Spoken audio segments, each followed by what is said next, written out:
There's a spirit in the Outaouais, some might say so. From the valley of the Ottawa to the hills of the Gatineau. And the spirit finds expression in the arts and in the songs, in the paintings, in the sculptures, in this place that we call home. Call this heart of the hidden hills. Call this heart of the hidden hills.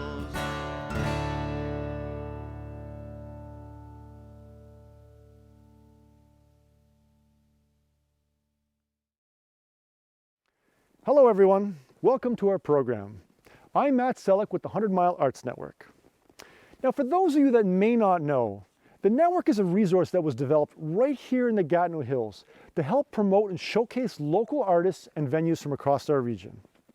Whether you're in the Pontiac or Maniwaki, Val-de-Meaux or Chelsea, the region abounds in talented musicians, performers, playwrights, painters, artists of many different disciplines. Likewise, we have venues and community spaces that give these artists a place to showcase their work. We really are blessed to be here in these hills and be part of such a rich and diverse cultural landscape. Now, one of our goals here at the network is to help these artists and venues connect with a wider audience. Many of us know what's going on in our own backyards, but what of the neighboring communities? What talents lay hidden just around the corner, just waiting to be discovered by a new audience? Well, over the next 3 episodes, we're going to take viewers on a little journey across the different regions and give you a glimpse into just some of the wonderful people and places that make up our local arts community. We begin with our recent travels to the Pontiac in the west, and we kick things off in a place called Grand Calumet Island. Folks, I present to you our Hidden Hills.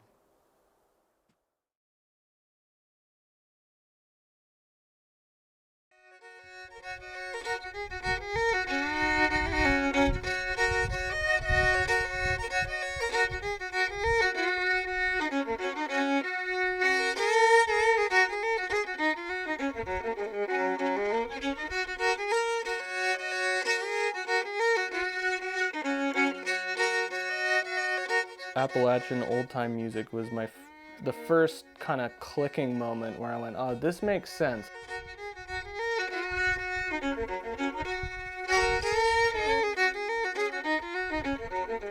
It was the sound of the fiddle that really got to me, and that was something that I didn't think I could get my head around for quite some years until I just decided to one day. It's one of those instruments that, you hear people say, well, unless you start when you're 7 or 4 or 2 or whatever, you're never going to be able to be any good. And I would say that's not necessarily true. It took me about 5 years to be a crappy fiddler, which I think is not so bad. I mean, I think you're doing all right if you can pull that off. I had an amazing opportunity to go and play at my friend Randall Anderson's tool shed.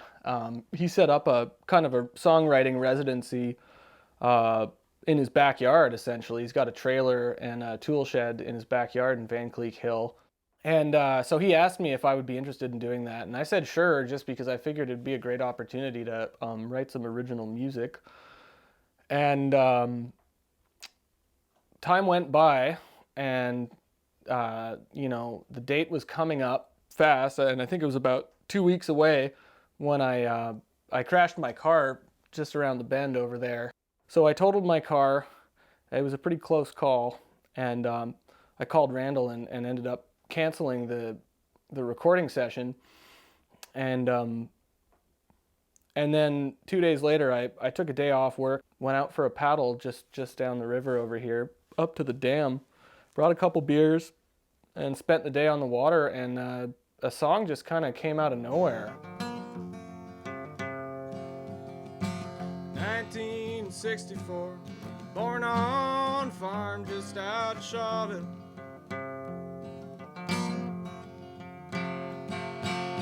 Grew up faster than a river birch, working night shifts, driving forklifts at the sawmill.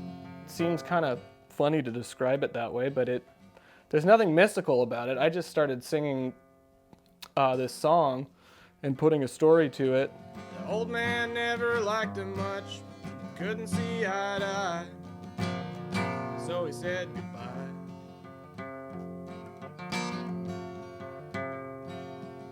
Never talked much anyhow, give you the time of day if you want it. Got a job in town, settled down, 3 kids and a loving wife. But he felt so alone, couldn't go back home even if he wanted.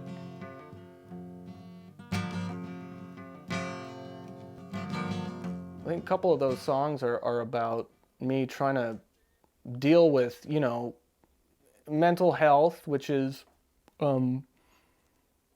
hasn't, you know, it's been a struggle, I guess, in my life, and it's connected me to other men in my life that also struggle with mental health a bit, and so I think that theme kind of comes out in some of those songs quite a bit. And then beyond that, I guess on a lighter note, I spent the summer here working over the field at the neighbor's place, and spent most of my time with a good friend of mine who's also a carpenter, and we would cook our dinners by the campfire by the river there, and we ended up drinking a lot of beer, and we both like to just kind of sing stupid songs that we make up just to kind of pass the time. And I think he was actually a pretty big inspiration, because he kind of jokingly, you know, helped me along when he figured out that I was kind of toying around with some of these song ideas.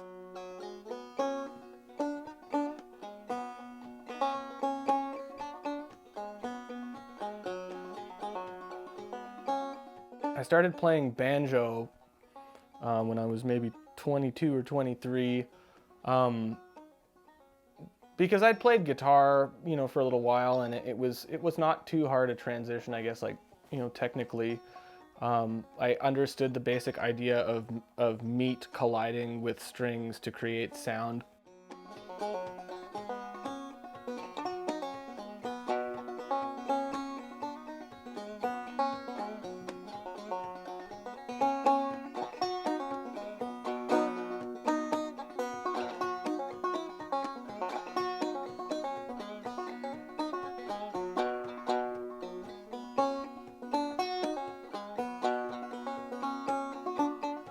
People give you the time of day out here for the most part, and they remember who you are, and they remember stories you told, and all that. And so, yeah, I think that's had a huge impact on just, I guess my songs and music in general.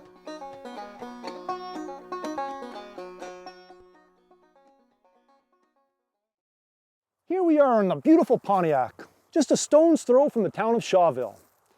Now, farming has always been a big part of life here, but about 10 years ago, a local farming couple decided to venture in a new direction and planted their very first grapevines. Now, out of that courageous undertaking was born a little winery that quickly grew to become the successful business that it is today. But it is not just a winery. Now, you see, the owners, both artists themselves, decided they'd open their doors to showcase local art and music, and it's been a big part of what they've done ever since. Let's take a closer look at the Little Red Wagon Winery.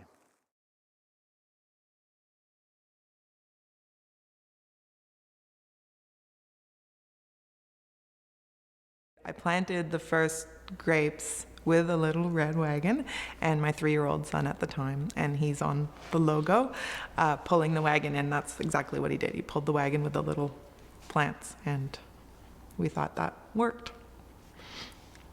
Small and accountable. Now he's 13.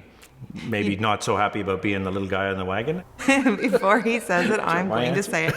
He says that we built something to put art on the walls. My art on the walls. I said that's the most expensive way you could possibly. We need an art gallery. She's an amazing artist, and we needed a place to showcase her art. So what better way than to have a winery with an art gallery in it?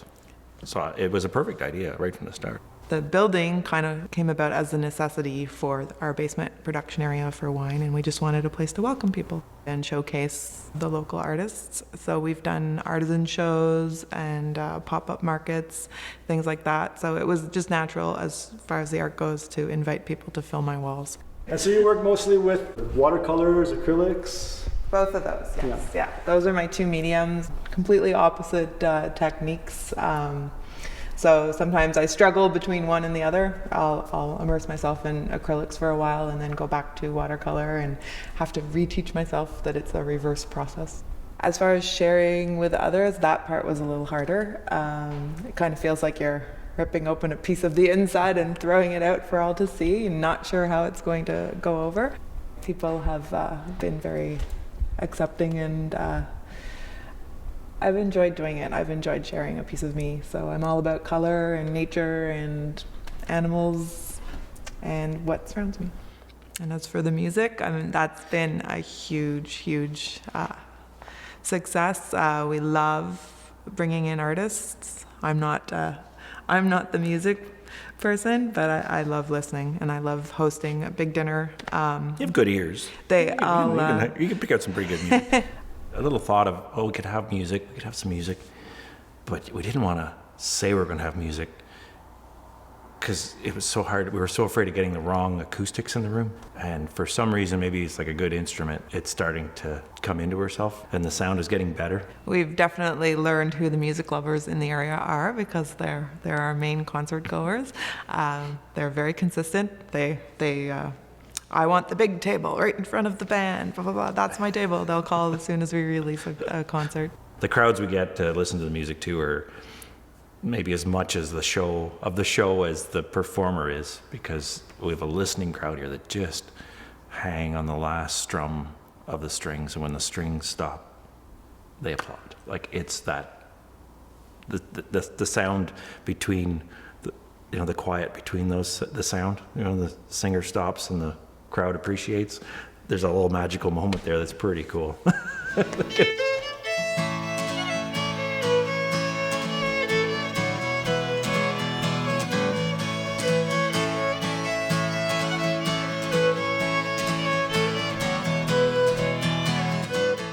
I wanted to play fiddle, but I didn't have the guts to tell anybody, so I was kind of holding that one secret. And I tried guitar, and I guess maybe I tried guitar first. My hand was too small, because that's the dire end of most guitar players. My dad played guitar and played guitar in a band, and my grandfather played fiddle. So maybe it's part of that kind of a, what did they do in the past, or what was that, and I didn't know my grandfather.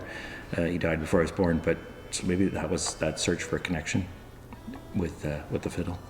I didn't start singing until 10 years ago, and I was taking home song sheets. I'd print off song sheets and carry them around in my pocket when I was in the barn and just sing to the cows. Jennifer said, what are these song sheets? Because they were starting to add up, in the laundry room. They were starting to pile up, these folded up nice, so they go in your shirt pocket or your coveralls pocket. And they're starting to add up, and she goes, okay, like, you got to sing for me. You got to sing something. This is just gone too far. This infatuation with songs is, there's got to be something. And so it took a little while, but I finally worked up enough courage before I perform. I kind of hope that as long as I touch one person, I get that. I strike a memory or something for that one person. That's what I go up with.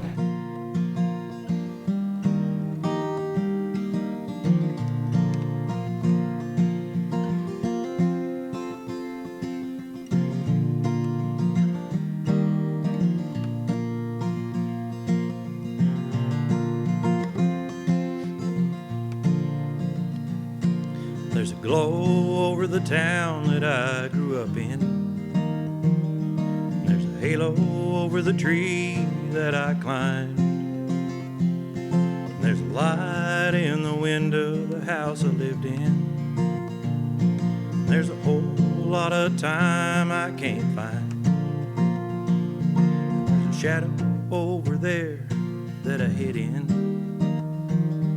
and a street lamp by the road, safe haven in the town with the glow that I grew up in.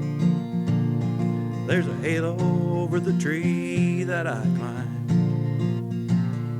There's a cross over the church that I pray in. And there's a kid who sticks his gum beneath the pews. 7 churches in our town and everyone's taken. There ain't a soul left to save that ain't forsaken. There's a glow over the town that I grew up in. And there's a halo over the tree that I climbed. And there's a light in the window, the house I lived in. And there's a whole lot of time I can't find. And there's a book beside my bed, it's full of poems, dated way back to the 5th century. Well, from now to then, we all have one thing in common. That life is short, you better keep good company. There's a glow over the town that I grew up in. There's a halo over the tree that I climbed. There's a light in the window, the house I lived in. And there's a whole lot of time I can't find.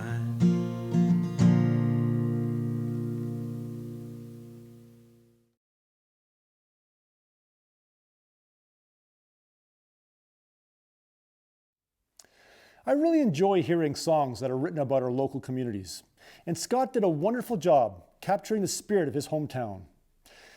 Both him and Jen are talented individuals in their own artistic pursuits, but together they have done an incredible job bringing their winery, art gallery, and music venue to life.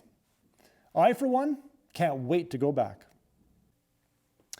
This last year has certainly been a challenging time for the performing arts, and community theater has been no exception. Fortunately, a local theater group called the Pontiac Community Players found a way to continue with one of their yearly traditions. For the past 6 years, the Players have had their live holiday season production broadcast on local radio. This year, the group mounted a full costume stage reading for the recording session, and they invited us to tag along for the ride. We'll follow this with a visit to a local children's author whose stories are centered around the people and events from her own community of Shawville. Let's check them out. If a line gets flubbed, a line gets dropped, it's okay. Show must go on, right?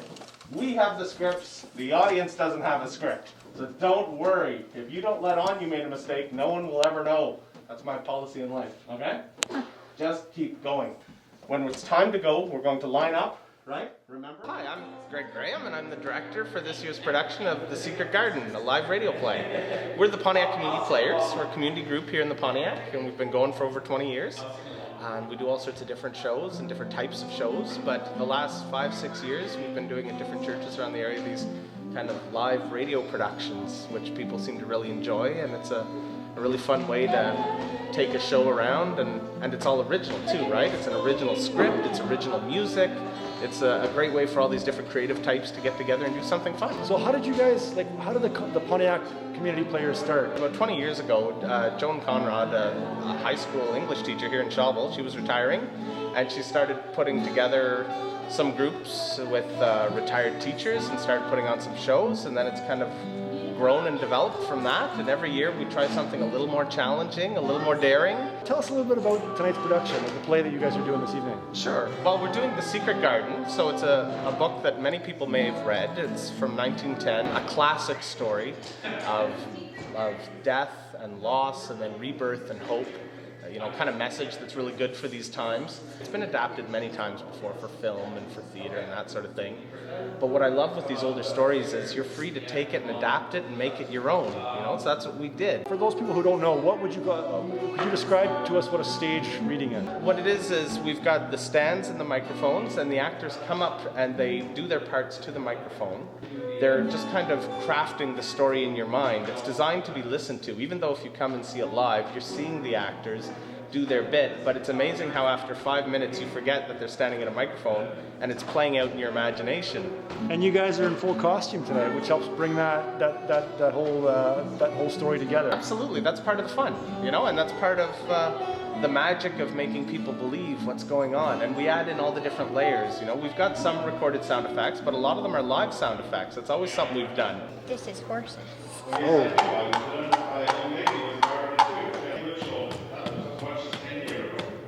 That's a wind machine. Oh wow! Can you show us the wind machine?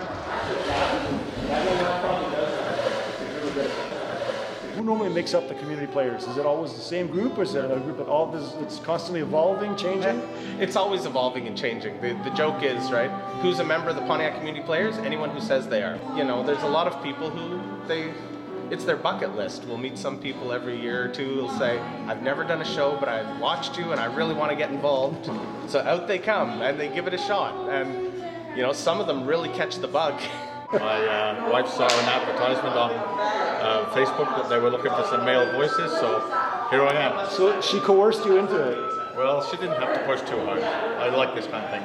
What's your favorite part about theater? Probably just the aspect of being somebody else is incredible.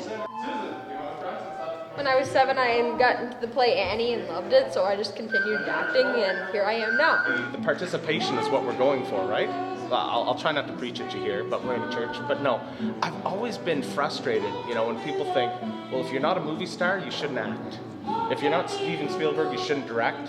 And if you're not, you know, Stephen King, you shouldn't write. I'm like, no, this is art. You should do it. Nobody stops a visual artist from practicing their art. We're artists of a different kind, and the only way you get better at it is to do it, and the point of doing it is to do it. So get out there, put some shows on. You know, people want to get involved, they say, hey, I've got this crazy idea for a show. It's like, well, hey, if we can get a group together who wants to do it with you, let's try it, let's do it. We'll find a venue, put a cast together, and see what's possible.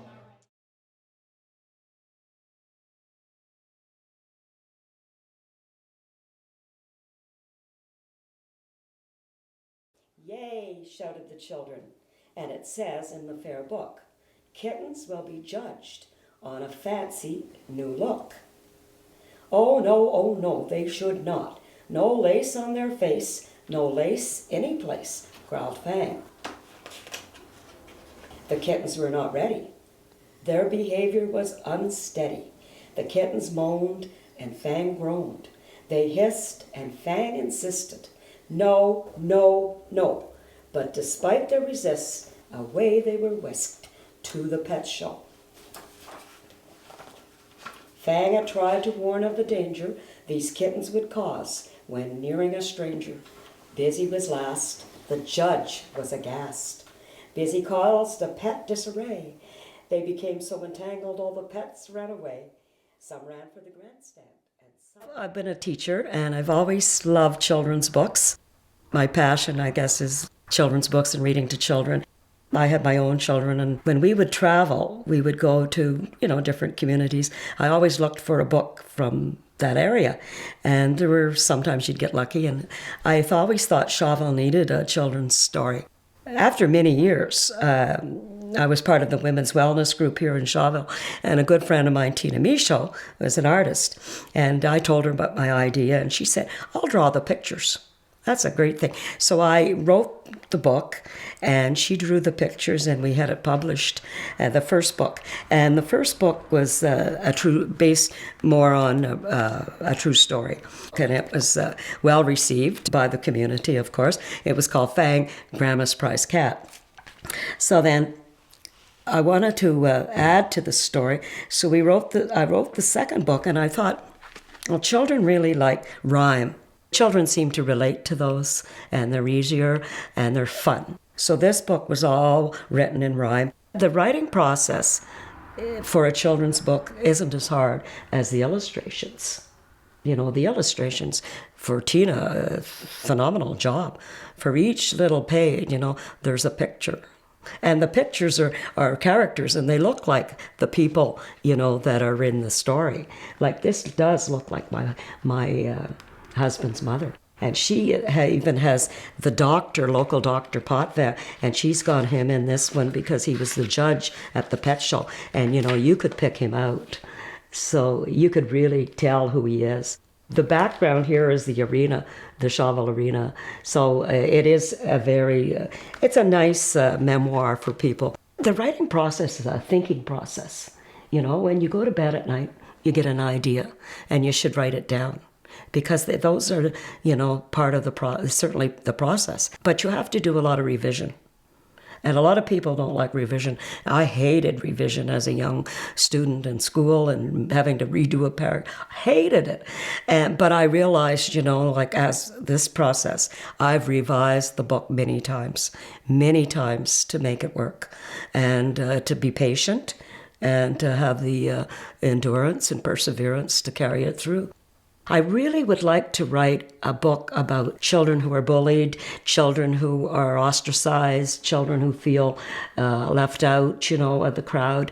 I keep thinking of along that vein, something that would be fun and light and appealing and have a message. A successful book has to inspire the child to want to read. And I guess a book that has a bit of mystery and intrigue, those are all factors that come into the reading of a children's book. Our last stop today brings us to the very edge of the Pontiac in the community of Luskville. Now, many of our visual artists are accustomed to working with a variety of mediums, but some, such as our next artist, even go so far as to produce their very own materials right at home. We finished today's episode with a glimpse into how this artist brings her creations to life with the help of some woolly friends on the farm. Let's meet Victoria at her home on Infinity Farm.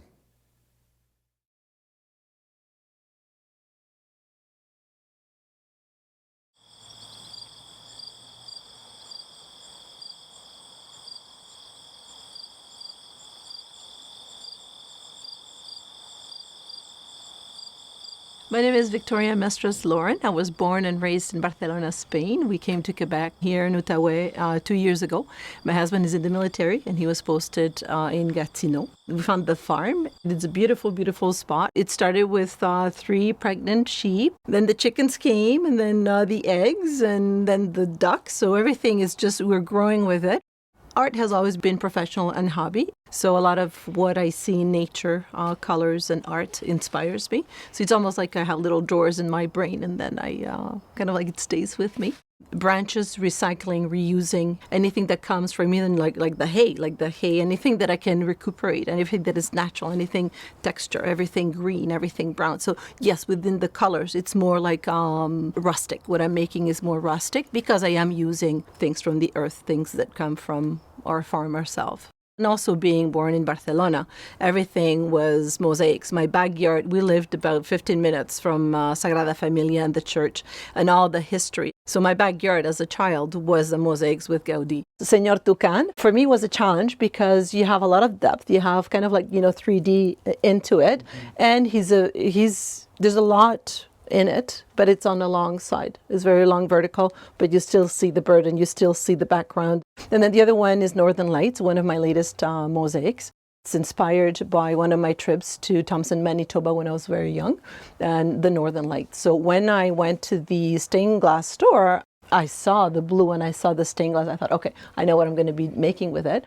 You can also do landscapes and different things with it. So this is made with yarn and merino, and it's all needle felted. So you have special needles. This is the same one, Northern Lights, inspired from my mosaic. So I wanted to try it into, needle felting. And then we started with the wool. We started with the sheep, and then we're shaving our own sheep. We're cleaning and washing. So now it's really fabric and wool, like the mixture of the Dorset wool that we have from our sheep. We got some Angora goats, so now we're going to have mohair, and we have alpacas and llamas. So now we're going to introduce all of this. So this is raw wool. It has been washed. So we shaved our sheep ourselves. Now there's a carding machine that you roll it through, or you could do it by hand.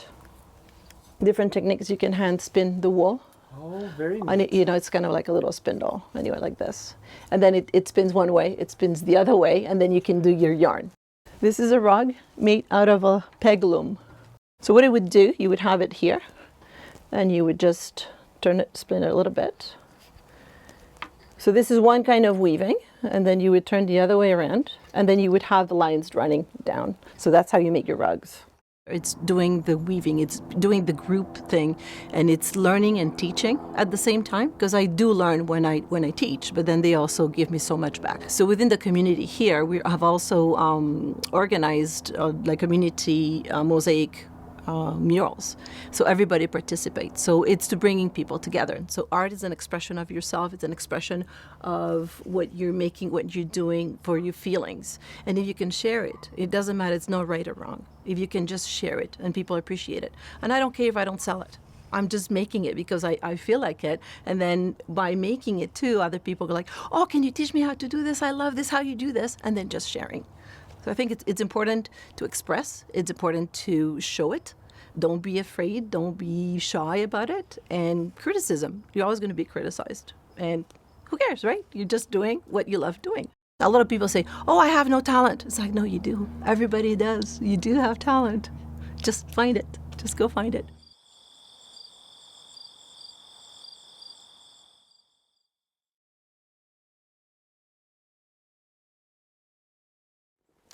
Well, folks, that brings us to the end of today's episode. We hope you've enjoyed our brief visit to the Pontiac and maybe even discovered something new. If you'd like to learn more about any of the people or places that we visited in today's program, just follow the links at the end of this video or find us online at 100milearts.net. But we really are just scratching the surface here. There's just no way we could possibly represent all of the talent in the Pontiac in just one episode, or even in an entire series. Consider this a preview into just some of what the Pontiac has to offer. Our website has links to much more, so be sure to check it out. And if you yourself are an artist watching this, or if you're connected to the local arts community in any way and would like to become part of this network, please feel free to reach out and join. It costs nothing to sign up, but gives you an opportunity to cast your net a little wider. Thanks again for watching, folks. Be sure to join us next week when we travel north from Low to Maniwaki and visit some of the artists along the way. We hope to see you then.